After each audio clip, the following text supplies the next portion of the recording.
今仔继续要来讲臭青牛仔严重危害到奶子甲灵经树，要安怎办呢？林业甲自然保育署家己分署举办一场食糖的活动，现场要甲臭青牛仔煮来食。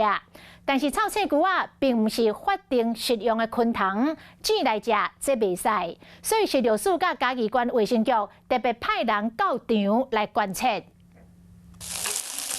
就有点钱，哪钱哪个人教。泡就表示里面还有细菌。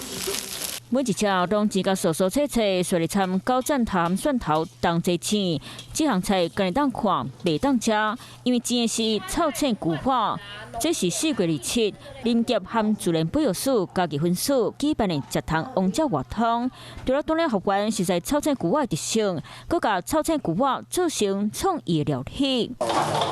活动和课程内底，小署和家己县卫生局人员专程参加毛路险，因为应该非法使用的汤拖臭青牛仔入菜。我们其实，在出口自然教育中心，希望倡议。 好，这样的一个思考思维，从国际的角度来讨论我们对于饮食文化的一个反思。这个课程宏观测办活动的讲师关键说明，讲这只是一个思维，比较现场碰出另外一项糖的料理。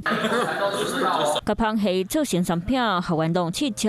只是迄天到底敢有人伫咧食煎臭青牛仔？当日前往查核，并未提供给民众食用。虽然无真正互学员吃，这场食糖的活动却引起记录。这个部分，我们未来在环境教师在实际操作这些课程的时候，我们也会让环境教师来做课程上的内容的调整。林业署家己分署嘛做出回应，说明迄天活动拢照法规伫咧行，因为臭青牛仔这几年省长乃至含林荫树，林业署举办的这场食糖王者现场起臭青牛仔险要去打着红线，嘛甲主管单位拢惊一条。